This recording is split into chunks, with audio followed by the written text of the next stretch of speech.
Donc en fait, on n'a pas envie d'être les Kodak de la moto. Alors ça arrivera dans peut-être 10 ans, 15 ans, 20 ans, on ne sait pas. Mais on sait que ça arrivera. Donc on prend ça avec sérénité en se disant ok, on a quand même un peu de temps, on n'est pas au pied du mur. De toute façon aujourd'hui plein de business se font disrupter du jour au lendemain. Donc on doit se préparer à ça. Mais pour se préparer à ça, on s'est dit en fait on est faible en digital. Donc on va pas pouvoir non plus accélérer sur de nouveaux business parce que notre connaissance elle est basée sur un business traditionnel. Si tu veux en faire des nouveaux, en fait va falloir utiliser les codes des nouvelles boîtes qui sont sorties récemment. Et c'était ça probablement l'idée de base.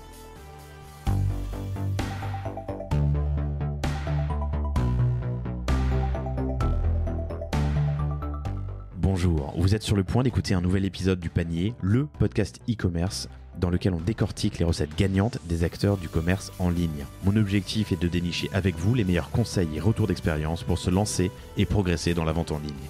Acquisition, parcours client, outils, plantage, réussite, apprentissage, on abordera ici tous les sujets sans tabou. Je suis Laurent Kretz, cofondateur de Cosa Vostra, agence de conseil tech et créative. Avec la meilleure équipe du monde en conception, créa, dev et contenu, j'accompagne des boîtes de toute taille dans leur stratégie digitale. Contactez-moi sur lepanier@cosavostra.com, sur LinkedIn ou sur notre site cosavostra.com. Bonne écoute.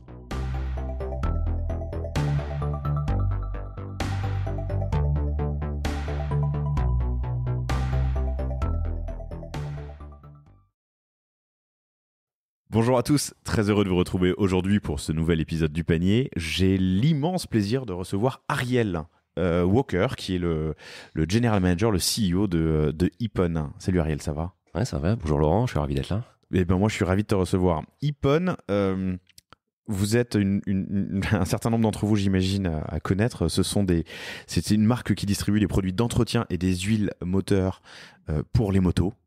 Une boîte que tu as rejoint il y a 12 ans. Toi, tu es ingénieur de formation. Tu nous raconteras un peu ton parcours, mais tu n'es pas le fondateur. Tu es monté au fur et à mesure pour en devenir depuis 4 ans le CEO, le directeur général. Voilà, pardon. C'est une marque assez iconique pour nous, motards, avec ce petit logo avec un point rouge qui nous rappelle, qui est très japonisant. Et c'est le cas puisque le fondateur, Christian, c'est ça, Christian Roberti, était un hippophile. La boîte a été fondée en 85. Elle a donc une bonne quarantaine d'années, 45 ans, c'est ça ? Bientôt les 50 ? Non, moins que ça, 30. T'es en 85, 35, 37, 20, ouais. 30, oui, pardon, ouais. Non, bientôt les 40 ans, autant pour moi. Petite boîte, ouais, 37 personnes. C'est une PME. PME française du coup, et pas du tout japonaise, mais d'inspiration en tout cas sur. Exactement. Et tu nous expliqueras d'ailleurs une anecdote sur le nom et la raison de ce nom. Toi, tu reprends la boîte il y a 4 ans avec un mandat ou un enjeu qui est de transformer l'entreprise. Et les propriétaires actuels de l'entreprise te donnent carte blanche pour le faire. Alors, tu as un enjeu qui est difficile. Déjà, il faut digitaliser un business qui est historiquement B2B ou B2B2C. Il faut lancer une plateforme potentiellement e-commerce en B2C, du coup, en direct to consumer. En faire le scaling sur l'Europe. Vous êtes présent dans 65 pays. Il faut entretenir, poursuivre, accélérer cette expansion internationale, tout en gardant, j'imagine, les valeurs fortes de la marque. Et en accélérant sur le digital et différentes plateformes pour amplifier le message. Tu as aussi travaillé sur la plateforme de marque, je crois. Exactement, ouais. Bon, bref, un très très beau programme pour aujourd'hui. Mais on peut peut-être commencer par dresser un portrait. Alors pardon, je devrais quand même le dire parce que ça me fait plaisir et on est là pour se faire plaisir. Mais tu m'as contacté sur LinkedIn, j'ai trouvé ça vachement sympa pour me féliciter pour la qualité du podcast. Et tu me disais là quand on préparait, enfin un podcast qui parle de trucs vrais, pas un podcast de gros hacking de produits SaaS, en gros, quoi. Ouais. J'étais à l'écoute de podcasts, je recherchais des podcasts et je suis tombé sur celui-là. Et ce qui m'a plu effectivement, c'est qu'il parlait d'entreprises réelles, de vrais business, de choses concrètes.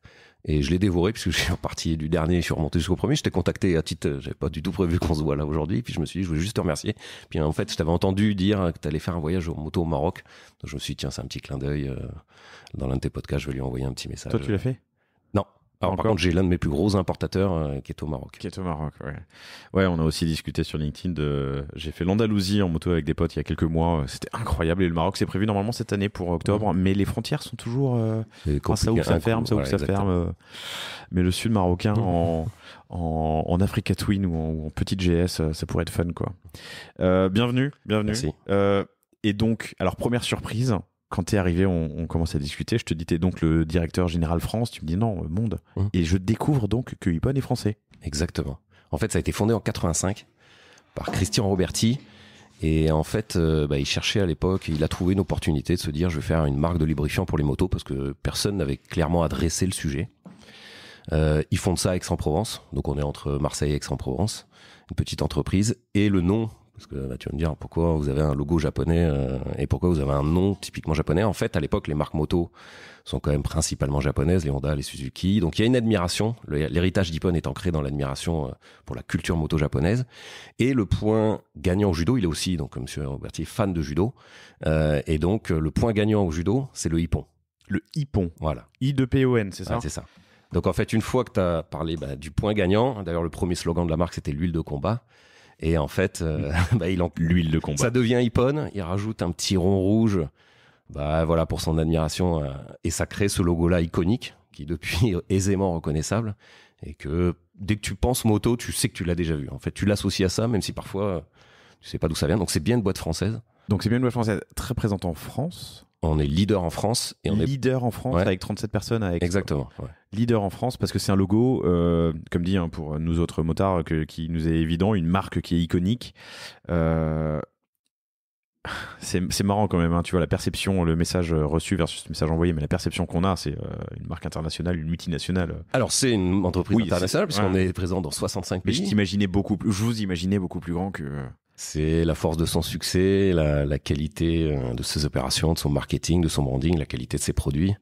Tout ça a fait que ça a une ampleur en or. Mais moi-même, on est tous sidérés lorsqu'on se balade à l'étranger de se dire, mais tu vas à 30 heures d'avion, tu vas en Australie et il y a des mecs, ils kiffent notre marque, quoi. Alors il y a un produit que j'ai connu très très jeune parce que je faisais du scout, c'est le 2 temps fraise. L'huile de thon à la fraise, donc en fait ça se vend toujours. Ouais, l'un de mes prédécesseurs a une idée géniale de parfumer une huile de thon à la fraise, puisqu'en fait quand tu fais une huile de thon, tu la mélanges à l'essence et ça, il y a une odeur qui ressort au pot d'échappement.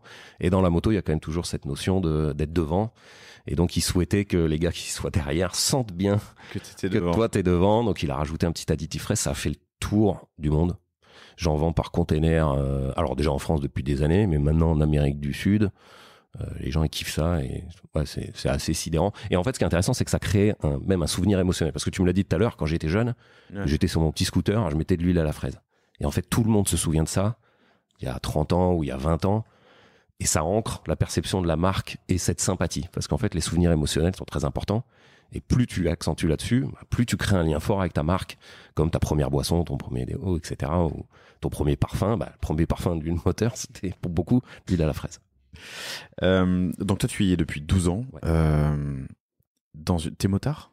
Alors, j'ai fait un tout petit peu de moto au tout début, mais j'ai repris la moto en rentrant chez Hippon, parce que je suis rentré chez Hippon comme directeur des opérations. Ouais. À l'origine, c'était pour faire de la supply chain, la production, la partie opérationnelle de l'entreprise. Je rencontre plein de passionnés là-bas, de moto, qui m'y remettent goût. Donc il y avait énormément de passionnés, il y avait des passionnés déjà dans l'entreprise, et qui me redonnent goût. Je repasse mon permis à ce moment-là. Et en fait, on essaye de faire rentrer. Alors, l'entreprise est mélangée. Il n'y a pas que des motards dans l'entreprise, pour faire tourner une boîte de 37 personnes. T'as des vrais dingues là-dedans, dans les forces de vente, dans certains services marketing. Et voilà, on essaie de transmettre cette passion-là. Et en fait, ce qui est intéressant dans le monde de la moto, c'est que chacun peut vivre sa passion différemment. Il y en a qui sont passionnés de tout terrain, il y en a qui sont passionnés de piste, il y en a qui vont être passionnés juste de rouler tranquille. En fait, il y a beaucoup d'univers. Et tu le vois bien, l'univers de la moto est riche et large. Donc ça fait aussi plein de communautés, ce qui est non plus pas évident après à adresser quand tu souhaites traiter, du jeune gamin jusqu'à celui qui fait de la moto depuis plus de 40 ans. Donc ça crée une universalité, c'est assez intéressant. Je fais une petite parenthèse, mais si, chères auditrices, chers auditeurs, vous découvrez récemment le panier, et en tout cas vous le découvrez avec Ariel de Hippon, je vous invite à écouter l'épisode de Vintage Rides, qui fait du voyage à moto, aventure à l'autre bout du monde. C'est un épisode passionnant. On a aussi beaucoup parlé moto avec Alexandre Debanne, qui est le fondateur du Raid Amazon. Et il y a aussi une boîte que j'ai reçue, Michael Weiss, le fondateur de Shape Art, qui fait des produits moto. Alors pour poser son téléphone ou sur le cadre. Pas mal. Mais Vintage Ride, super épisode. Je referme la parenthèse. Donc je rejoins l'entreprise en 2009 comme directeur des opérations. Après, je prends la direction marketing de l'entreprise, puis la direction des ventes, puis la direction générale en 2018. Et on peut, question bête, mais de l'huile, elle est mi-synthétique, mi-organique, c'est Alors, ça? il y a plusieurs. Tu as des huiles minérales, des huiles 100% synthèse, des huiles semi-synthétiques. On a aussi toute une gamme de produits d'entretien, ce qui a fait la force aussi de la marque. Donc ça a été notre cœur de métier, il est là-dedans. C'est intéressant parce que c'est un produit que tu rachètes et qui est récurrent. Donc, ça fait un business qui est quand même finalement assez intéressant. Et ça s'est construit autour de ça. Plus un branding et un marketing qui a été extrêmement efficace ces dernières années. Ouais, et qui marche bien et qui est, comme dit, très iconique. C'est vous qui produisez? Ouais. Alors, on a une usine de conditionnement. Au tout début, on faisait tout en interne. Depuis, comme on a grossi, et notre site historique, si un jour tu viens nous voir, en fait, tu verras qu'il est placé à côté d'une autoroute, donc on n'a pas pu s'étendre. Donc maintenant, on a aussi certains sous-traitants. Il y a des produits, lorsque tu fais des aérosols, c'est des produits dangereux avec des sites Céveso. Donc en fait, c'est nos formules sur lesquelles on travaille avec des partenaires. Okay. Pour l'emplissage, parce que quand tu travailles les gaz, tu te doutes bien que... Et pour les huiles? Alors, c'est un mix aussi, on a un mix et on a gardé la partie conditionnement encore chez nous, et on avait toute la fabrication à l'origine. Le mélange de temps, le fameux mélange de temps à la fraise, est toujours fait à l'usine de Cabriès d'Aix-en-Provence. Et en fait, si un jour tu viens, la première chose que les gens disent quand ils descendent la porte et descendent dans l'usine, ils disent ça sent la fraise. Eh ben écoute, je viendrai visiter avec plaisir si je passe dans le coin. Et du coup, ça c'est pour la partie prod et la partie distrib. Donc ce que tu as fait initialement sur ton premier job, enfin distribution, pardon, log, logistique. Ouais, la logistique, donc on maîtrise notre logistique aussi, c'est à nous. Donc on a un énorme entrepôt à côté d'Aix-en-Provence. C'est de là que partent toutes nos commandes dans le monde entier. Donc je te dis, on a des 65 importateurs dans le monde entier, et en France, on a environ 1500 clients. Donc on assure toute notre prestation opérationnelle. 1500 clients, du coup pro. Voilà, essentiellement pro. On a ouvert l'e-commerce tout récemment. Mais à l'origine, Ipon, c'est un business B2B. Alors tout si à la fin, mais B2B, les clients Ipon sont des concessionnaires et des importateurs. Et dans beaucoup de cas, le client final ne voit pas le bidon d'huile. Non, pas chez Ipon. Justement, chez Ipon, ils voient le bidon d'huile parce que c'est beaucoup d'appoint ou de do it yourself. D'accord. C'est ça qui est intéressant pour nous. Sinon, tu as une partie atelier, la réparation, mais qui est mineure chez nous. Et nous, c'est beaucoup de do it yourself. Et puis, il y a pas que lui, il y a tous les produits d'entretien qui représentent une bonne partie du chiffre d'affaires, sur lequel tu fais toi-même lorsque tu graisses ta chaîne, lorsque tu nettoies ta moto. Il y a une vraie passion quand tu t'aimes bien que ta moto soit propre, qu'elle soit belle. Tu souris, donc je sais pas. Mais voilà, donc derrière, tu prends soin de ta moto, et Ipon est là, et on est très reconnu pour ça. Ok. Pour dresser un peu le portrait de la boîte, donc je l'ai dit, pas 50 ans, mais bientôt 40, 35. Ça se trouve en ligne, je l'ai cherché, et c'est pas toi, Ariel, qui me l'a dit, mais 17 millions l'année en 2020, une belle croissance en 2021. On fait plus de 30%. Plus de 30%, ça veut dire que vous devez être entre 23, 25, 24 millions, à peu près. C'est beau. C'est une accélération forte depuis que toi, tu as repris la boîte, c'est ça? Alors, il y a eu un développement à l'export. L'entreprise a énormément accéléré dans les années 97 à 2000 en France, en reprenant cette position de leader. Ouais. Et ensuite, ce qui a fait, on a commencé à attaquer l'export à partir de 2012-2013. Ça a été difficile. Ça t'est arrivé 2008-2009. Ouais, 2009, okay. ouais. Si tu veux, j'entends. Au début, c'était un petit peu plus difficile, et il y a eu une vraie phase d'accélération à partir de 2018. En fait, effectivement, ton arrivée. De la prise à la direction des ventes et générale en partie. Ouais. Les fondations de l'entreprise étaient déjà saines, pour être tout à fait honnête, étaient déjà connues, étaient déjà leaders en France. Mais effectivement, il y a une accélération, notamment à l'international. Entre 2018, 2019, 2020 arrive le Covid. Bim. Là, ça n'a pas été simple au tout début, parce qu'on se demande ce qui nous arrive, comme tout le monde. Bah, comme tout le monde. Enfin, moi, je sais que la moto, c'était mon seul moment presque de liberté, parce que tu mets ton casque, t'es distancié, tu fais ce qui sera paradoxal, c'est un peu triste à dire, mais le Covid n'a pas été négatif pour la moto. Ouais. En fait, beaucoup de gens se sont remis à faire de la moto. Il y a eu une explosion des demandes de permis. Comme tu dis, tu pouvais plus faire de foot, tu pouvais plus aller au ciné, tu pouvais plus aller au resto, tu pouvais plus partir en voyage. Tu balades pas en ville. T'avais besoin d'un pass pour rentrer n'importe où, donc que tu sois vacciné, pas vacciné, tu mettais juste ton casque, t'avais le droit d'aller faire de la moto. La distance sociale, même si t'es avec tes potes ou tes copines pour aller faire de la moto, tu pouvais le faire. Donc en fait, il y a eu un boom. Donc, indirectement, ça n'a pas été négatif non plus pour l'entreprise. Et c'est à ce moment-là que nous, on a aussi, l'un des défis, c'était de digitaliser. Et c'est à ce moment-là qu'on s'est engagé dans cette dynamique-là. Donc, si tu veux, ça a été un tournant. Le Covid a été un tournant pour Ipon. Juste, j'aimerais faire un mini focus sur 2018-2019. Je sais pas, quand tu prends la direction générale. Ouais. Donc, tu étais avant directeur des ventes et du marketing. Ouais, C'était marketing, commerce et communication director. Ouais, je garde ça. J'ai toujours ça. Tu as toujours ça. Je faisais aussi la direction des ventes. Je faisais tout. Mais du coup, tu prends en plus le mandat de la direction générale à la place de quelqu'un. Oui, qui quitte l'entreprise à ce moment-là. Raconte-moi cette prise de fonction par rapport aux équipes, par rapport au staff, par rapport au COMEX, par rapport au board. Alors après, j'étais là depuis 2009. Donc tu as construit une histoire, une légitimité, certainement. Notamment dans la partie usine. Il y a quand même un moment où tu mets la casquette et tu l'as pas avant.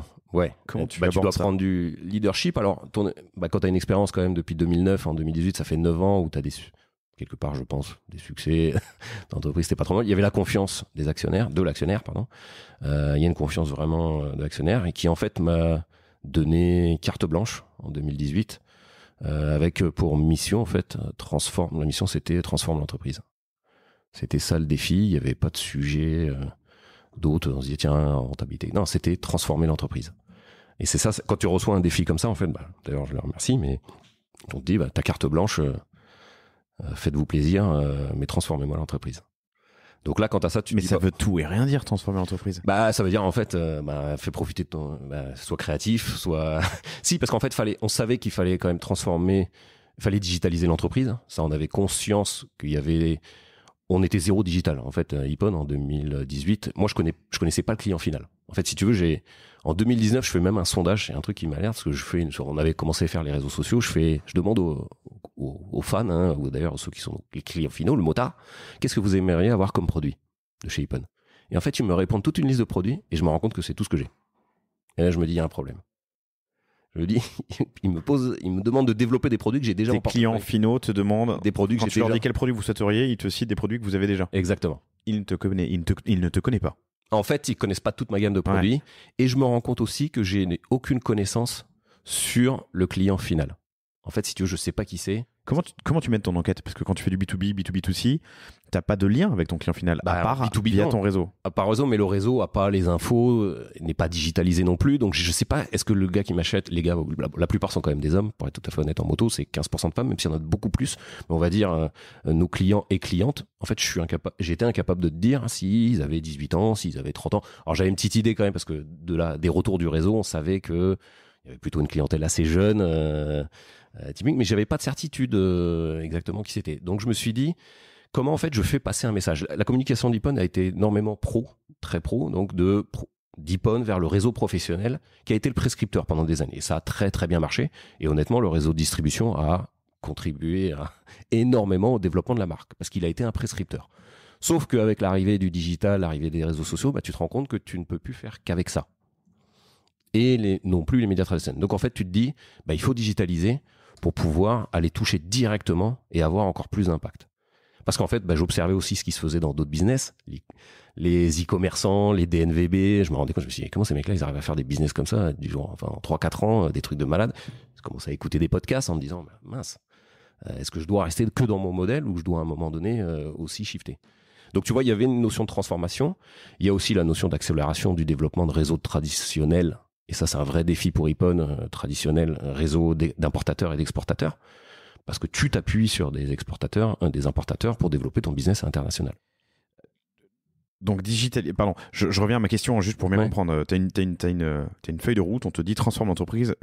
Dans les grandes lignes, Christian Roberti, c'est ça. Il y a très longtemps, il y a très longtemps, a créé la boîte. Elle a été passée à une famille qui la détient et du coup, c'est elle qui te nomme et te donne cette feuille de route. Transforme l'entreprise large, donc le digital, l'accélération à l'international.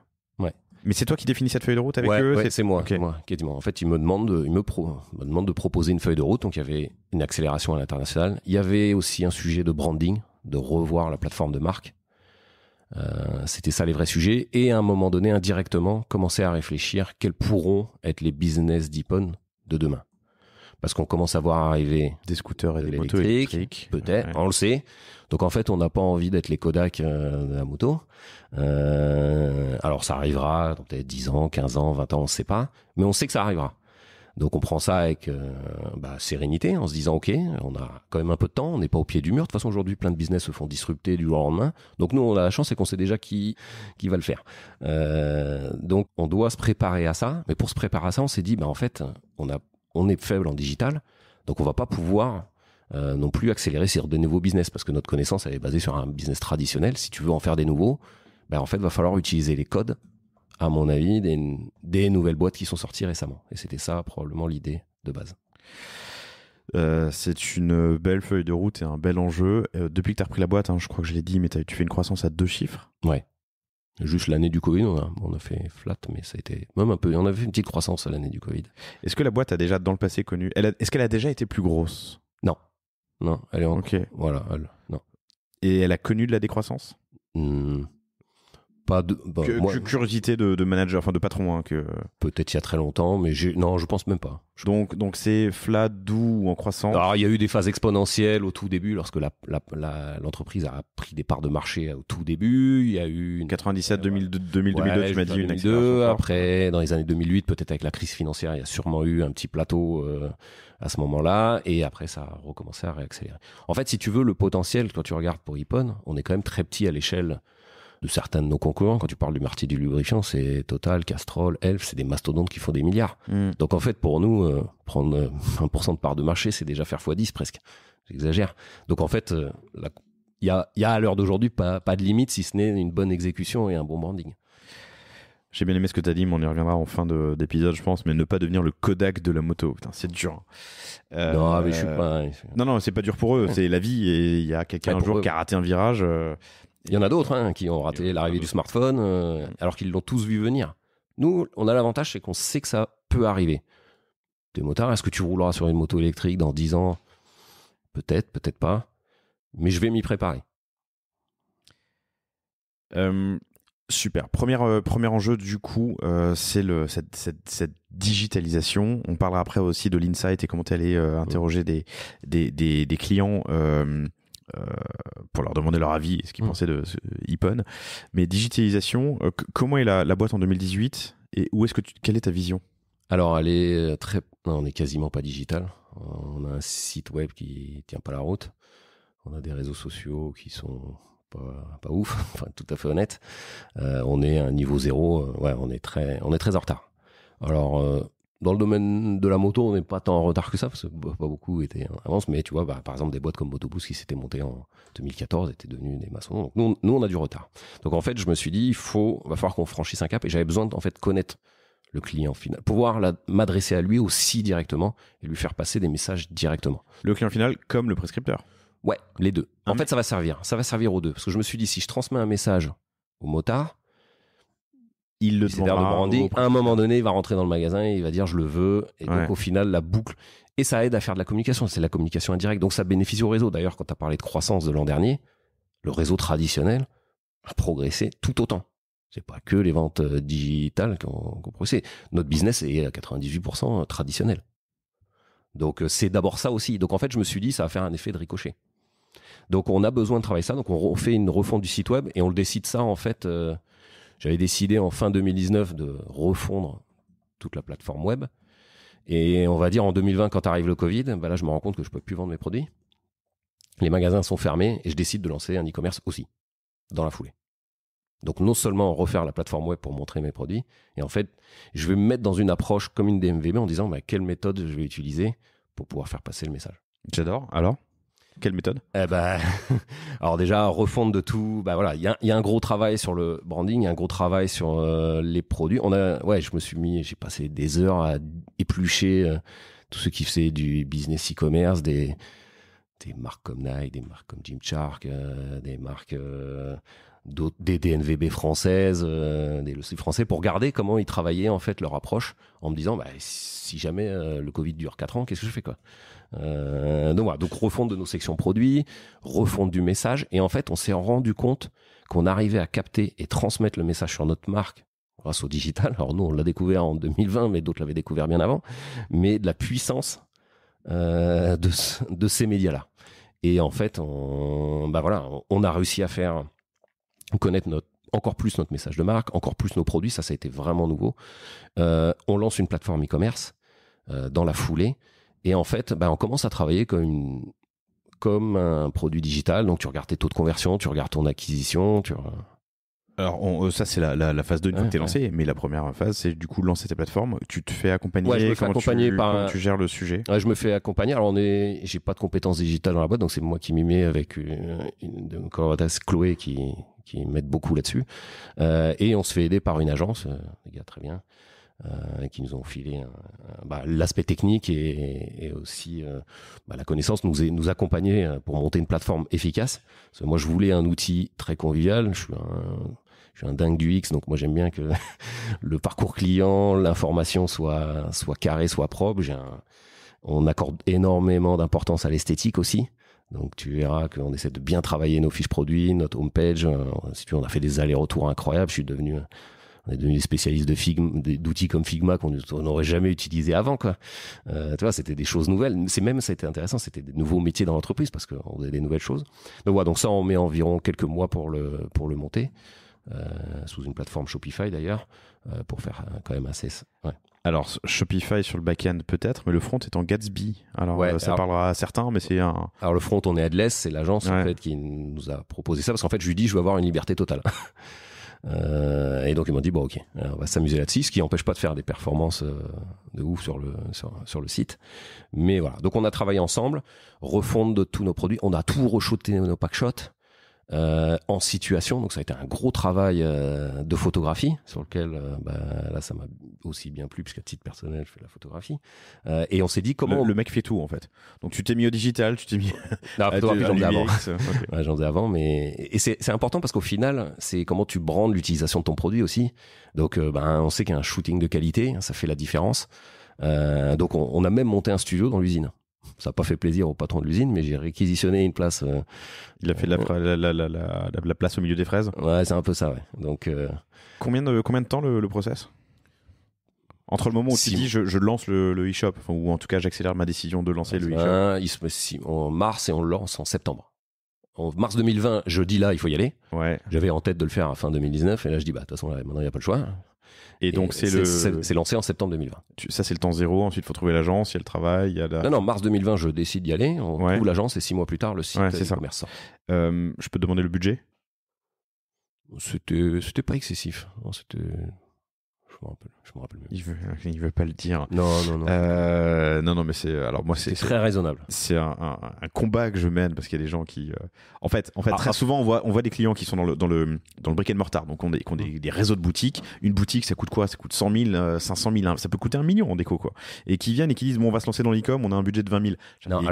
Alors tu as raison. Non, par contre, en fait, ce qui va se passer, c'est que la première mouture, elle est raisonnable, mais au final, on en est à la V1.7 déjà depuis 2 ans. Et si tu cumules tout ça, oui, c'est un budget qui est quand même conséquent. Non, mais en fait, le message que je veux faire passer, c'est que c'est une boutique comme une boutique physique, voire même plus dans certains cas, puisque tu fais plus. Ça a un coût. Alors, ça peut être très très simple si c'est un Shopify avec un thème sur étagère et 4 produits. Mais à partir du moment où tu rajoutes un peu de personnalisation, que tu as du packshot produit, que tu as des travaux UX, que tu as du développement front, voilà, ça peut être en dizaines, en centaines de milliers. C'est en centaines de milliers d'euros, oui. Bon, voilà. Non, ça je suis d'accord. Et il faut pas rêver, non, tu fais pas un site avec même 50 000 euros. Tu fais une version de base de Shopify, mais dès que tu veux de la personnalisation, nous on avait un outil de préconisation, on voulait vraiment quelque chose de spécifique. Voilà. Et puis j'avais pas l'intention d'embaucher des devs aussi. Donc j'ai externalisé cette partie-là parce que c'est pas notre métier. Je suis pas un spécialiste, j'avais pas envie, j'ai compris que c'était compliqué aussi de recruter ce genre de profil. Voilà, tu sais de quoi tu vas. Plus que jamais. Voilà. Donc je me suis dit, on va laisser faire ça à des gens dont c'est le métier, qui savent très bien faire ça. Intéressant. Aujourd'hui, donc tu l'as dit, 98% de ton business reste du business physique, ça fait 2% de... Alors du physique, même si à l'intérieur professionnel, et je vais dire à l'intérieur de ce réseau de professionnels, il y a des revendeurs Internet. Ok. Donc en fait, qui eux pesaient 20%. C'est pour ça en fait à l'origine, pourquoi je te dis je veux qu'on accélère. Je me rends compte en fait, à partir de 2017, j'ai des revendeurs pros qui revendent sur Internet nos produits. Et en fait, je me rends compte qu'au début ils pèsent 10%, puis 15%, puis 20%. Et toi, t'as leur part? T'as le ratio? C'est-à-dire? Ils pèsent 20% de mon chiffre d'affaires. C'est des revendeurs que Internet? Ouais, c'est que. Oui, pardon, excuse-moi. Donc c'est des pure players qui revendent des produits Ipon. Exactement. Et qui. D'accord, ok. Et donc à un moment donné, je me suis dit, certains d'entre eux sont. Il n'y a pas de raison que ce soit pas moi. Exactement. Et puis certains d'entre eux sont des très bons, j'ai pas de doute, et ils nous apportent une vraie valeur.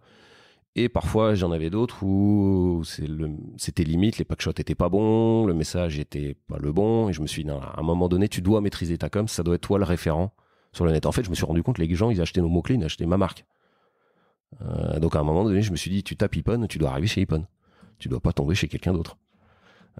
Donc voilà. Donc on a voulu reprendre aussi en main notre discours de marque et notre discours de produit.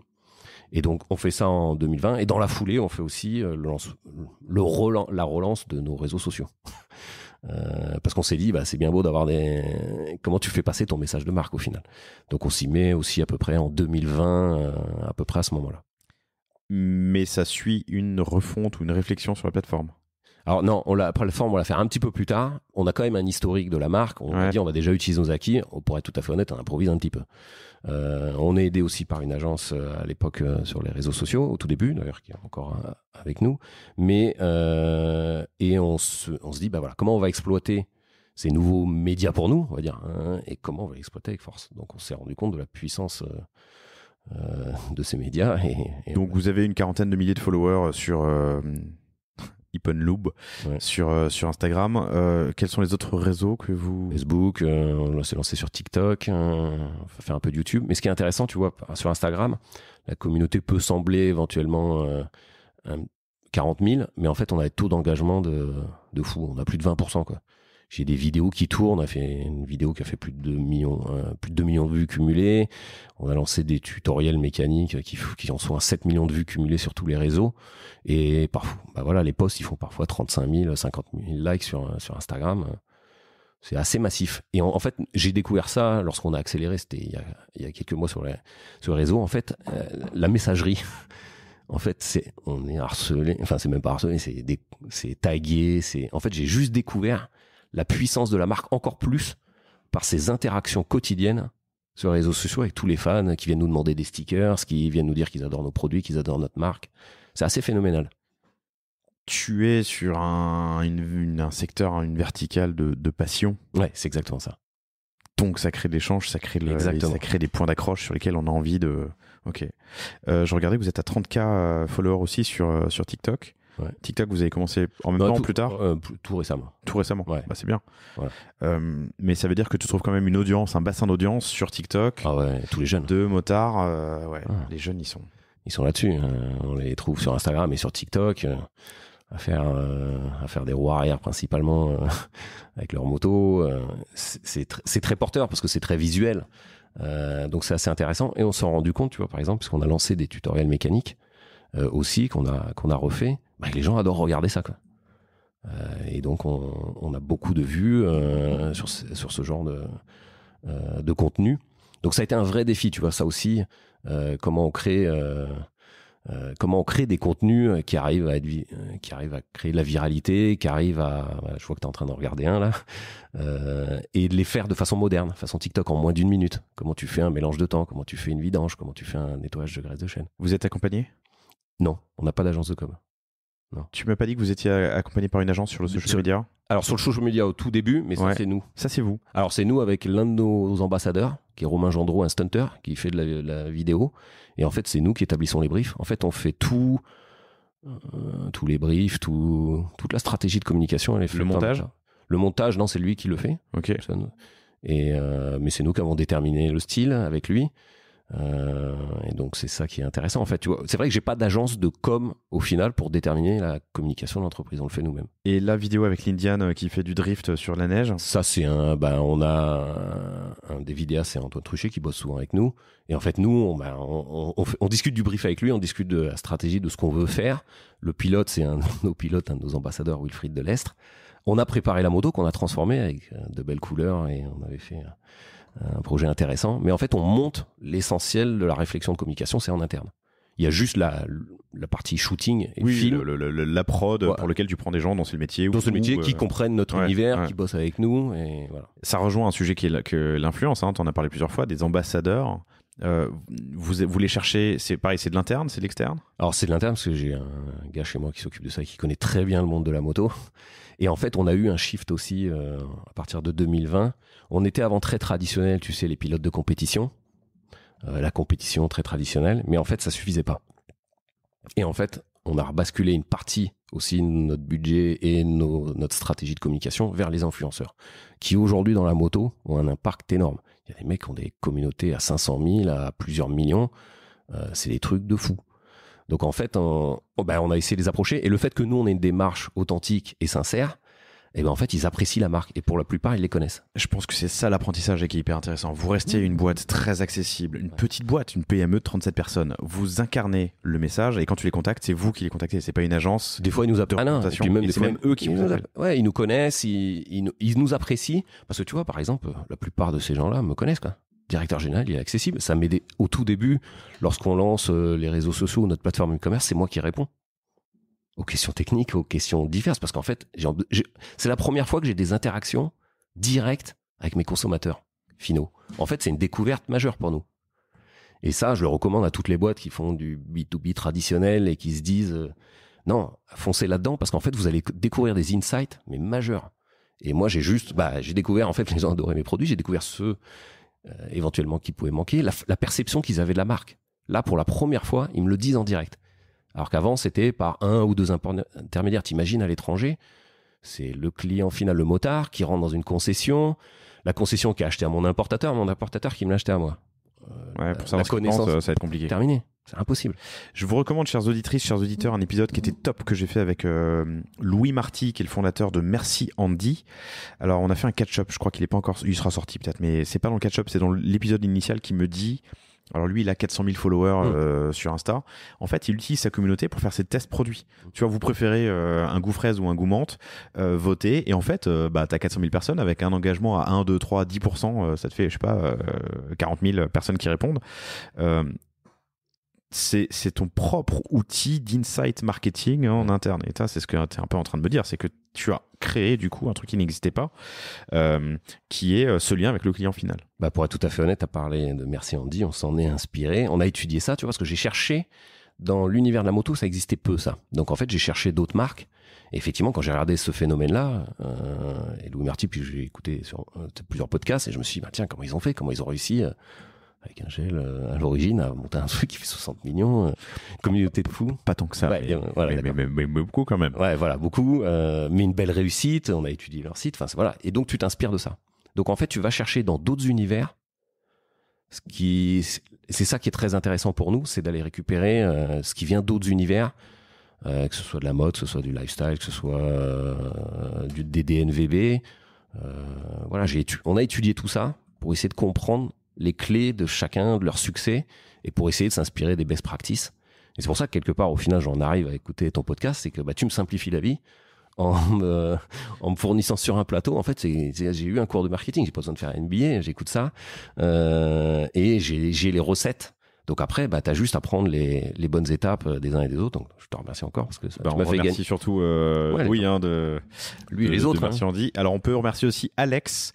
Je veux pas dire de bêtises sur son nom de famille, donc je vais pas le dire, mais qui est le cofondateur en famille de News Optique. Super épisode que tu m'as cité d'ailleurs quand on préparait l'épisode tout à l'heure en me disant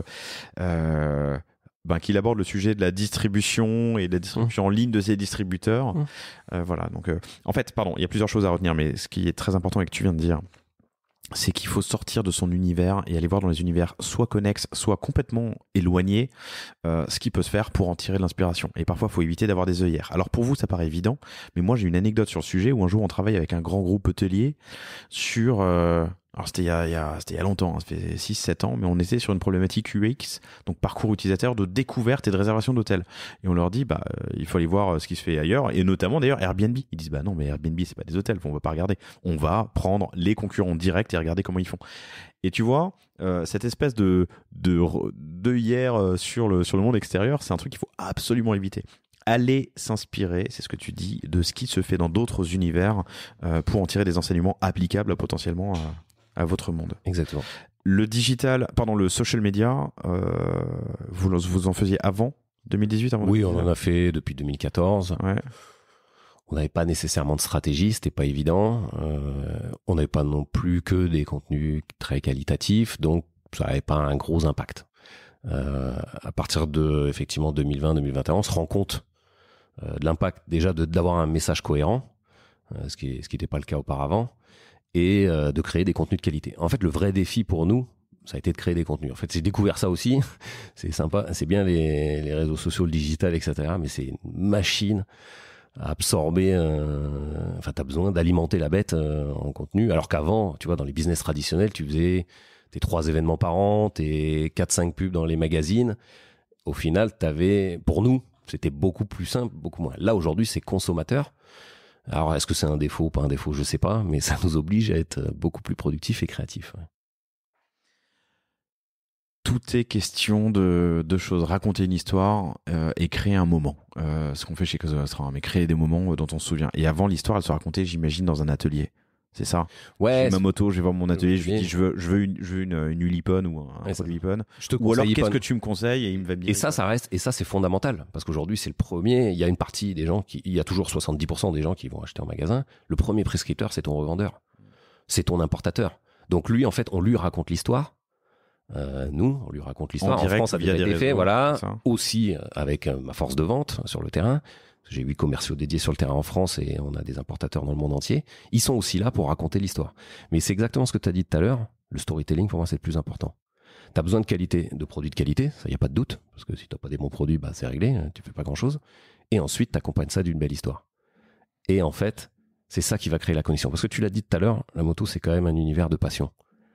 T'es pas sur un utilitaire. Alors oui, il y a des gens qui font la moto pour se déplacer de A à B, tout simplement. Mais ça va au-delà de ça pour la plupart des gens. Donc tu racontes tes histoires et au final, moi j'aime beaucoup, une des références, c'est Simon Sinek, le Start With Why, que j'ai dû écouter des milliers de fois, que j'ai lu ses bouquins. La clé, elle est là, c'est pourquoi tu fais tout ça. Donc au final, pourquoi on fait de la moto? Parce qu'on aime être libre, parce qu'on aime faire ce qu'on veut, parce que c'est ça aussi qui nous plaît quelque part même d'entreprise. Moi aujourd'hui, pourquoi j'y suis depuis 12 ans? Parce qu'au final je suis libre, parce que quand je t'ai dit tout à l'heure, on m'a dit ta carte blanche. Ça ressemble à la pratique de la moto, ta carte blanche, quoi, en fait.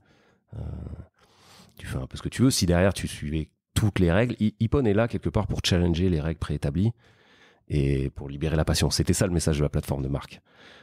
Donc voilà. Donc ça pour nous c'est important et c'est totalement en phase avec l'esprit. Quand tu montes sur ta moto, quand toi tu montes sur ta moto, j'imagine, tu recherches ça.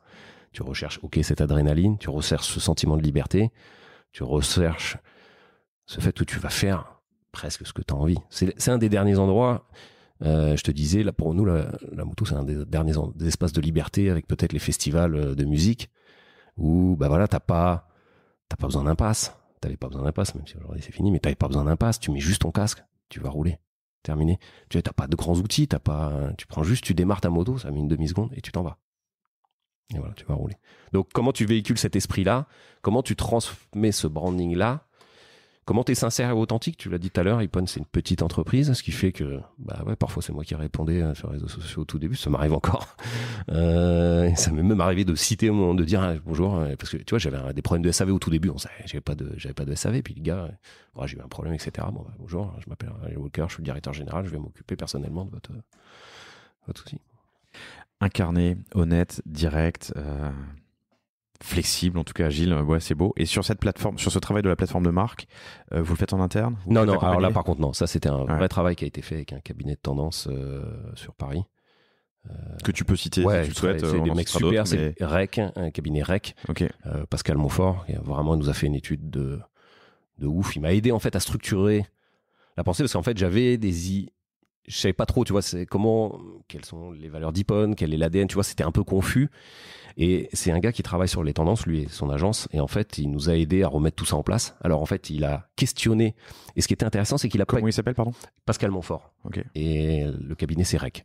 REC? REC, ouais. Ok. Et donc en fait, il a surtout été interrogé, en fait, ceux qui font les tendances de demain. Et qui sont motards. Pas nécessairement que nos clients d'aujourd'hui. Parce qu'en fait, si tu interroges que tes clients d'aujourd'hui, tu leur poses la question, qu'est-ce que tu vas faire? Surtout, changez pas, quoi. Et en fait, tu as besoin d'aller voir les gens qui sont en train de créer les tendances de demain. Et quelles étaient leurs visions d'Ipon? Alors, ils étaient motards, mais quelles étaient leurs visions d'Ipon Lui aussi, il a amené sa réflexion, une étude sociologique et culturelle de l'environnement de la moto. Il nous a fourni un travail de malade et ce qui m'a aidé à structurer le message. Comprendre quel est l'ADN d'Ippon, tu vois, l'ancrage dans l'héritage du Japon, de pouvoir tout structurer et ensuite d'appliquer le discours de communication à partir de ça. Donc ça, c'est vraiment un élément fondateur. Ouais. Et j'encourage tout le monde à travailler. En fait, la finalité, c'est qu'est-ce que tu vas raconter comme histoire ? C'est le pourquoi. Pourquoi t'es là, quoi. Au final, c'est la question que je me pose. Si demain tu disparais, est-ce que tu vas manquer à quelqu'un ? Donc, voilà. Et chaque entreprise, au-delà de son produit, de sa features, parce qu'au final, c'est sur une huile moteur, un gars qui fait une vidange 1 à 2 fois par an, il va pas le voir. C'est différent sur les produits d'entretien où tu touches le produit. Ça, c'est très intéressant pour nous. Mais globalement, t'as besoin les gens vont acheter sûrement aussi un statut. T'achètes peut-être Apple, moi je suis fan de ça, mais pas que parce que c'est un bon téléphone. Les autres sont sûrement aussi très bien, mais j'achète probablement au-delà de ça puisque j'achète tout ce qu'ils ont derrière. Donc ça va bien au-delà de ça. Donc t'as besoin de travailler le fondement de ta marque, pourquoi elle est là. Parce qu'aujourd'hui, la vraie force d'Ippon, tu l'as dit, c'est le logo et la marque. Plus des produits de qualité, mais la marque est fondamentale là-dedans. L'asset de ta marque d'Ippon est typiquement incroyablement... L'asset de l'entreprise, c'est la marque. Ouais. C'est l'asset. Bon, et du bon produit, il faut toujours faire un bon produit. C'est la base. Mais... On a des super produits, c'est pour ça qu'on utilise des athlètes de haut niveau qui valorisent en fait... Quand tu es en compétition, que tu fais rouler au bol d'or une moto qui fait podium ou qui roule avec Randy Depugny l'an dernier qui était ancien pilote de MotoGP, si ce mec-là il roule 24 heures avec ton lubrifiant à plus de 300 km/h, tu te doutes bien que pour celui qui roule tous les jours, ça passera sans problème. Donc en fait ça permet de valoriser. Ce qui était intéressant, c'est qu'on a construit des produits faits par les motards, pensés par les motards. Quand on a créé nos gammes produits, on a réfléchi à ce qui nous emmerde à nous, ce qu'on perdait. Tu vois, je vais te donner une petite anecdote. Quand on crée un produit de graisse de chêne, j'en avais marre de perdre tu sais, t'as une pipette qui était souvent avec un élastique ou un sirop, puis j'en avais marre de la perdre. Une fois sur deux, elle tombait, quoi. C'est pourquoi on peut pas la monter directement? Et puis tu sais, quand t'es motard, tu veux pas que la graisse éclabousse ta jante arrière. Tu veux que ça tienne. T'as pas envie de mettre un carton dessous pour que ça coule. Donc, tout ça, on a essayé de le résoudre. On a fait ça sur un produit casque.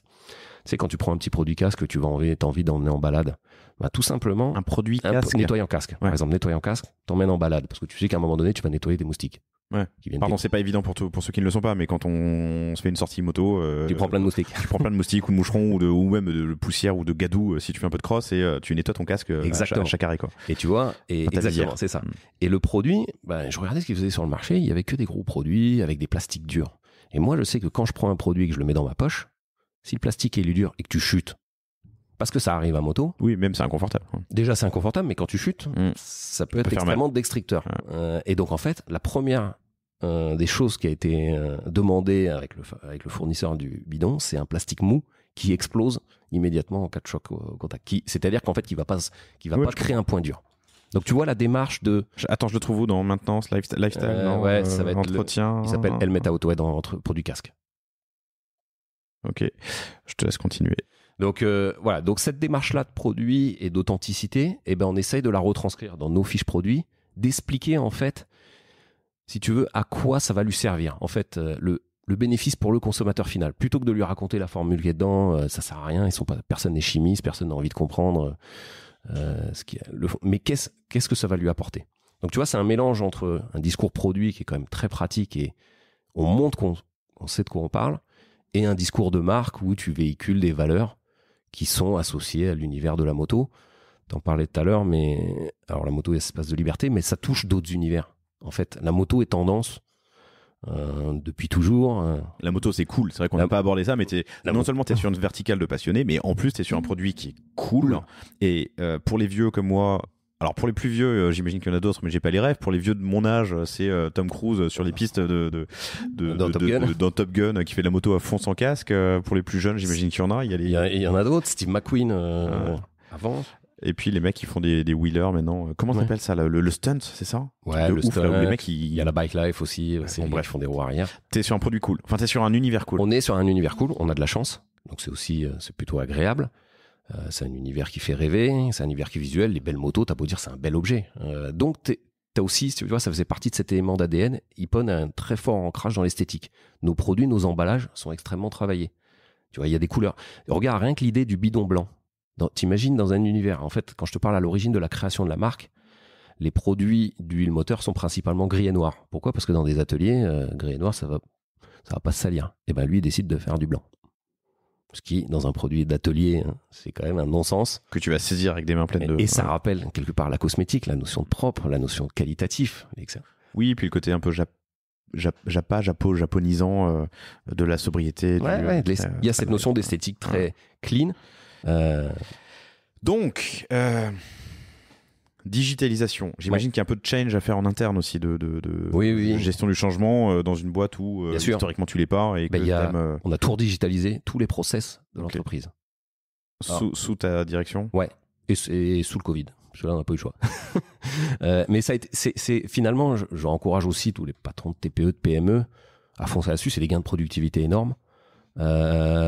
Finalement, ça simplifie la vie des gens.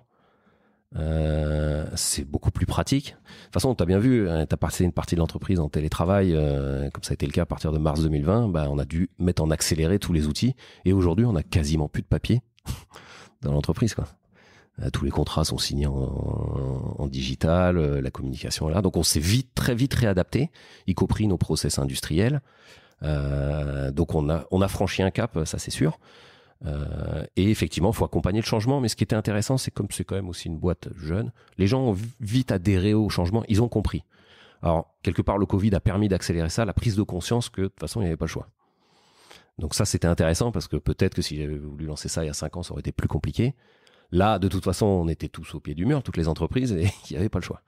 Mais on l'a fait bien et sans anicroche. Et on a même une belle adhésion des personnels. Et puis à la fin, qui venaient nous voir en disant « Ah putain, j'en ai marre de faire du papier, etc. » Quand est-ce qu'on simplifie ça, quoi. On enregistre le 8 avril 2022. J'ai réussi à tenir jusqu'au 8 avril 2022 sans le terme anicroche sur le podcast. Félicitations, Ariel, bravo. Ok, donc digitalisation des process, ça veut dire digitalisation de l'intérieur. Mise en place en urgence, mais du coup quand même avec beaucoup d'efficacité d'un e-com en 2020.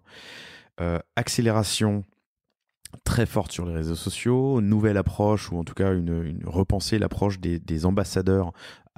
Avant, à l'ancienne, quand on fait de l'huile, on met des autocollants sur des voitures ou des motos, quoi. Exactement, c'est que ça. Là, tu bénéficies et tu surfes vraiment sur l'usage des réseaux sociaux dans cette verticale qui est quand même un peu pointue. Tu repenses ta plateforme de marque. Je le redis, mais Simon Sinek, S-I-N-E-K, son bouquin, c'est Start with the Why, commencer avec le pourquoi. Il y a plein de vidéos TED qui existent. Voilà. Si vous ne l'avez jamais fait, faites-le. Je pense, tu l'as dit, on est beaucoup à le dire, mais c'est la base. Pour transformer Ipon, donc c'était ta feuille de route, tu y es, tu m'as dit que tu fais 2% en ligne, ça fait quand même 500K. Dans ces eaux-là, Ouais, alors à peu près, mais j'exclus les professionnels qui revendent sur Internet, qui représentent déjà une partie, plus de 20% du chiffre d'affaires en France. Mais donc toi, ton D2C, Ipon au consommateur final... Un peu moins que ça. Bon, parce qu'en fait, comme je suis déjà il y a déjà des gens qui revendent la marque. Si tu veux, j'ai pas une stratégie... T'es pas un réflexe. Non, et puis je suis pas non plus dans une stratégie d'aller... Je suis pas là pour ni casser les prix, je suis là pour donner de l'information. Et au final, le chiffre d'affaires que je fais sur cette plateforme me sert à financer des investissements marketing. Faut pas t'en priver, en gros c'est ça, sans aller faire chier tes distributeurs et pure players. Et au final, je les accompagne. Okay. Et en fait, ça me finance une partie des investissements marketing. Donc ça, c'est intéressant. C'est très bien. Et ouais, et puis le prochain chapitre, ça a été l'internationalisation. Voilà, comment on se développe. Ça, c'est un vrai challenge. En fait, c'est aussi extrêmement compliqué. Et chronophage, il faut du monde, il faut de bande passante ou de la ressource. Ouais, pourtant il y a que 3 gars pour faire couvrir le monde entier avec des importateurs. Ça nécessite d'aller faire des voyages. En fait, la vraie difficulté, c'est que tout le travail que tu fais en France, comment tu le dupliques à l'étranger. Sachant qu'il va falloir que le gars fasse du branding, il va falloir qu'il fasse de la communication produit, plus un travail de terrain pour aller ouvrir des magasins. C'est quelque chose d'assez colossal. Et alors, comment tu l'abordes? Comment vous l'abordez? Eh bien, en fait, la vraie clé, c'est de trouver le bon importateur. Le vrai succès, il est là. Nous, on sait qu'on a des bons assets, la marque, sa force, des bons contenus digitaux. Le vrai travail, au final, c'est de trouver des bons importateurs qui ont une solidité financière, qui ont une vraie connaissance du réseau de distribution locale, qui sont capables de faire du branding aussi, de t'accompagner là-dessus. C'est un travail, de terrain. Et la vraie difficulté, elle est là. Donc, une fois que tu as trouvé le bon partenaire, là, tu peux vite exploser, quoi. Donc, on a des pays sur lesquels on est extrêmement présent. Je te parlais de Maroc, parce que tu me disais, c'est un de mes plus gros importateurs historiques. Un gars qui a fait un travail de malade avec iPhone depuis plus de 30 ans. D'ailleurs, à chaque fois qu'il y a quelqu'un qui va au Maroc, il me dit putain, on a vu des stickers iPhone partout. Bah ouais, on est leader au Maroc. Donc et c'est ça qui est hallucinant. Ça va jusqu'en Nouvelle-Zélande, ça va jusqu'au Canada. L'huile de thon à la fraise, juste pour ton info, elle a été aussi mise dans des snowmobiles. Et en fait, au Canada, c'est le produit phare. Quand tu faisais du snowmobile en 2 temps dans des scooters, des motoneiges, voilà, ils connaissent très bien l'odeur à la fraise, donc ils connaissent très bien iPhone. Donc t'imagines jusqu'où ça va. Mais t'as été copié là-dessus, c'est pas possible. Non. Alors d'autres ont essayé de faire d'autres produits. C'est marrant parce que l'an dernier, on a fait au 1er avril, on avait fait un post, on va faire l'huile à la banane et à la mangue. Il y a tout le monde qui a téléphoné et dire quand est-ce que ça sort. Et c'est une bonne manière, un 1er avril d'ailleurs, de faire un poisson d'avril, de faire un test produit ou un test. Exactement. Récolter de l'insight. Passionnant. Une dernière question, puis après on ouvrira sur l'avenir. Sur ces 4 premières années et cette digitalisation à marche forcée à cause du Covid, en tout cas accélérée pendant le Covid, est-ce qu'il y a des moments où est-ce qu'il y a des choses que tu aurais pu mieux faire? Est-ce qu'il y a des moments où tu t'es pris les pieds dans le tapis ou en tout cas tu te dis ouais c'était pas malin avec le recul? Ouais, on a été dans la construction du site web, on a été un peu brouillon. Nous, on n'avait pas établi un bon brief. Tu vois, si tu veux, quand t'es dans l'urgence, tu te dis faut passer avec Plan4 e-commerce, c'est maintenant quoi. Alors qu'en fait, et tu vois, quand je te disais, j'en suis à ma version 1.7 ou 1.8, je crois déjà de mon site web. Je pense qu'avec le recul, j'aurais dû la moitié des features qu'on a fait, on aurait peut-être pu les réfléchir dans la V1. Dans la V1. Donc bon, c'est là, c'est pour ça que je conseille aux gens de bien réfléchir, de se faire accompagner. Aussi de prendre le temps, parce que tu l'as dit, monter un site web c'est du temps, c'est des budgets, mais c'est aussi du temps parce que tu fais pas ça en 15 jours. Enfin, si tu veux faire quelque chose de bien pensé, ou alors après tu rajoutes, tu fais des rajouts, puis des fois tu te rends compte que ce que tu avais initialement prévu, t'es obligé de rechanger une bonne partie parce que ça correspond pas. Donc voilà, probablement je réfléchirais différemment à l'approche du site web, même si j'ai été honnêtement très bien accompagné là-dessus. Je l'ai déjà dit 50 fois, puis c'est très très vieux, mais je le redis quand même. Reid Hoffman, qui est le fondateur de LinkedIn, il a dit un truc qui est sympa. Il dit si t'es satisfait du produit que tu lances, c'est que t'as lancé trop tard. Peut-être aussi, c'est vrai. Et récemment, c'est dans le podcast de Matt, mon associé, Génération Do It Yourself, je crois, que quelqu'un lui disait que si tu regardes ton code que tu as fait il y a 2 ou 3 ans et que t'es pas mort de honte, il y a un souci, tu vois, c'est que t'as pas progressé, que t'as pas appris. Exactement. Donc bon, la V1 a le mérite d'exister, surtout en 6 mois en période Covid, et quand tu pars de zéro, c'est. Mais j'entends très bien. En vrai, tu prends 2 semaines de plus à l'étape maquette ou UX ou parcours utilisateur. Je pense que non, mais rien que pour te dire, attends, je laisse reposer. Est-ce que à la réflexion, il n'y a pas. Même moi, je leur ai fait changer d'avis. Ils ont dû se dire à un moment donné, ils changeaient. C'est amusant parce qu'ils me racontaient, on regardait un peu le trafic sur le site et puis il y avait une agence qui nous accompagnait au tout début aussi sur Google Analytics. Ils disaient c'est marrant, il y a une connexion qui est toujours au même endroit où il y a plusieurs centaines de fois. Enfin, je leur dis ça doit être moi ça. Donc, je passais mon temps à me naviguer sur le site. À essayer de comprendre toute l'UX, essayer d'arriver à une expérience optimale. Donc probablement le temps, on aurait mieux fait d'y réfléchir un petit peu en avant, mais c'est parfois le côté impulsif et intuitif.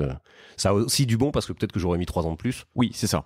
C'est pour ça que je dis aux gens finalement foncez, c'est pas très grave, tu peux de toute façon corriger après. Nous, on a une méthode chez Cosa Vostra dans certains cas qu'on applique, c'est Fixed Deadline Negotiable Scope. Quand on sait qu'on a un client ou un projet interne et qu'on doit respecter une deadline, on respectera la deadline quoi qu'il arrive. Ce qui va varier, c'est le curseur de ce qu'on arrive à produire avant cette deadline en fonction des besoins. Tiens, une dernière question quand même qui est intéressante, mais j'ai beaucoup d'invités sur le panier qui font tout eux-mêmes en interne, qui recrutent des devs ou qui font... bref. Un conseil sur comment travailler avec une agence. Comment, bien travailler avec une agence. Effectivement, quand même préparer tes briefs. Être réaliste sur les attentes. C'est-à-dire, comme tu dis, c'est ne pas attendre de miracles. Si tu veux pas mettre de budget, tu n'auras pas grand-chose. Ça, c'est une certitude. Être conscient qu'ils ont des difficultés techniques, en fait, c'est de les écouter. Poser clairement tes attentes. Et si tu as un bon partenaire en face, en fait, il va t'aider à trouver des solutions. Et puis parfois, d'être capable d'admettre que ta solution, c'est peut-être pas la bonne. Et que t'as l'air d'avoir une bonne idée, ça marche bien sur un autre business, mais c'est peut-être pas bon pour toi. Ça m'est déjà arrivé d'avoir demandé des choses et en fait on m'a dit tu fais une erreur, tu tu vas pas dans le bon sens. Bon, bah, ok, si tu penses que... Il y a quand même aussi, c'est là où tu t'adresses à des spécialistes qui sont capables de te dire, va pas vers là. Alors tu peux être convaincu de dire j'y vais quand même parce que c'est moi qui décide. Si tu as confiance dans les gens qui t'accompagnent ou les gens qui sont en face de toi, tes partenaires, si à un moment donné ils sont tous à te dire attention, réfléchis, t'es sûr que tu veux faire ça? Bon, bah, des fois tu te dis ok, je vais me poser 5 minutes, tu prends un petit communiquer, écouter, bien préparer ton brief. Exactement. Et puis ouais, bien s'entourer. Tu dois le sentir, il y a une notion de feeling aussi, hein, pour être tout à fait honnête. Les gens que j'ai rencontrés, il y a eu un feeling immédiat où je me suis dit ouais, je sais qu'on va bosser ensemble. Ouais. Passionnant. Pour atterrir, j'ai envie de te poser la question, tu l'as abordé un peu au début, mais le monde change, accéléré par le Covid dans les usages, accéléré certainement par la guerre actuelle en Ukraine sur la dépendance aux produits, gaz, pétrole, les produits, voilà. Et du coup un impact sur Ipon et le core business qui est l'huile moteur. Alors il y a des tensions sur les approvisionnements, bien entendu. Ouais. Ça oblige à être très malin. Et ton futur aussi. Alors, le futur, tu veux dire l'électrique ou... Par exemple, oui, entre autres. Ouais, alors, ou la diversification produit. Voilà. On aura toujours besoin de nettoyer un casque. En revanche, les moteurs, il y en aura peut-être plus besoin. Peut-être un jour, il n'y en a pas. Donc, en fait, ça t'oblige à réfléchir à ce que tu pourras faire demain. C'est pour ça qu'on en est revenu à faire cette plateforme de marque. C'est pour être sûr quelles sont les valeurs que véhicule la marque. Ce qui va t'aider. Il faut faire quelque chose de cohérent avec ce que représente ta marque. Parce que demain, tu vas pas discuter faire quelque chose qui n'a rien à voir. On va pas se transformer en une boîte d'assurance. C'est pas Ipon. Je pourrais dire demain, je deviens une boîte d'assurance pour moto ou pour autre chose. Non, ça n'a pas de sens. Donc les valeurs de la marque, Ipon communique des valeurs de liberté, un côté esprit rebelle, un côté impulsif. Donc comment exploiter ça dans des business de demain, sachant que y a des choses qui existent déjà. Hein. L'idée, c'est de pas faire ce qui existe déjà, c'est d'aller trouver peut-être d'autres opportunités. Donc là, c'est un peu trop tôt pour en parler, mais on y réfléchit. Mais c'est les challenges des 5 prochaines années, c'est sûr, des 5-10 prochaines années. Après, à court terme, sur les appros de matière, ça c'est du business as usual où on navigue dans les difficultés de récupérer des matières premières, mais à la limite, je te dirais, on en a eu avec le Covid, on a traversé le Covid, on traversera cette crise-là aussi. Ouais, non, mais c'est plus l'avenir l'avenir que je pose la question. Et du coup, tu me diras, ça fait partie de la feuille de route, transformer l'entreprise. C'est ça. Et là-dessus, t'as carte blanche aussi. Ouais, alors après... C'est plus long terme. Non, mais je propose des plans aux actionnaires. Bien sûr, il faut qu'ils adhèrent parce que c'est quand même leur entreprise, c'est leur marque. À un moment donné, il faut qu'on soit en face parce que si c'est pas le cas, ça sert à rien. Donc justement, on essaie de proposer différents axes. Pour essayer... En fait, si tu veux, l'idée, c'est de continuer à raconter l'histoire d'Ipon. L'histoire d'Ipon, elle est belle. Cette boîte, elle a 35 ans. Elle a une puissance phénoménale bien au-delà de la taille de sa structure. Et on a envie que dans 15 ans... soit encore là à raconter des belles histoires. Donc s'il y a toujours des lubrifiants, des huiles moteurs et des produits d'entretien, on sera très content. Si c'est d'autres choses, on se sera adapté d'ici là et tu continueras à voir ce logo là un peu partout quoi. C'est ce que en tout cas je vous souhaite. Alors ce logo sur les lubrifiants ou ce logo sur ce que vous deviendrez dans les 10 ans à venir. Ouais, des produits, il y aura des choses. Ariel, c'était passionnant. On parle tous les deux assez vite, je crois. Donc chères auditrices, chers auditeurs, j'espère que vous avez tout compris. Sinon refaites-vous l'épisode en x1. Mais c'était passionnant. On a passé beaucoup de temps sur le Start with the Why. Tu m'as dit un truc. Si t'es plus là demain, tu vas manquer à qui? C'est une belle question à se poser, je pense. Mais, pour la marque, ouais, pour la marque. Mais le Start with Why, pour moi, c'est le point, même dans ma carrière personnelle, c'est fondamental. À chaque fois que je pose une question, c'est pourquoi on fait ça? Ouais, pourquoi? À quoi ça sert? Où on va? Mais pourquoi? Et je pense qu'il est intéressant de faire aussi en perso. Ouais. C'est quoi mon why à moi, Laurent Kretz, dans la vie, dans ce monde? Voilà. Quand j'aurai la réponse. Pourquoi tu fais ce podcast, Laurent?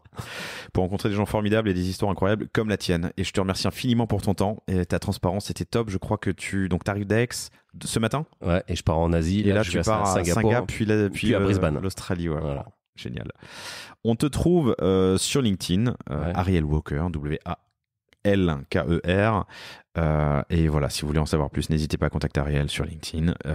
J'espère que cet épisode vous a plu. J'espère que ça t'a plu. C'était ton premier? Ouais. Premier podcast. Je te remercie. Ça va? J'ai apprécié. Bon, merci cool. Laurent, c'est super. Merci infiniment. Très bonne journée, bon voyage. Et chères auditrices, chers auditeurs, bonne journée à vous également. Merci Laurent.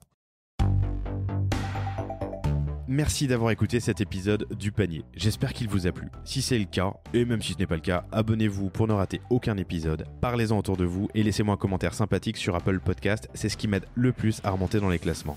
N'hésitez pas non plus à le partager à chacun de vos contacts dans le business. Chaque nouvel auditeur intéressé est une victoire. Si vous avez besoin d'un accompagnement tech et créatif, que ce soit pour votre site internet, votre stratégie de contenu ou d'inbound marketing, n'hésitez pas à me contacter à l'adresse lepanier@causavostra.com. À bientôt.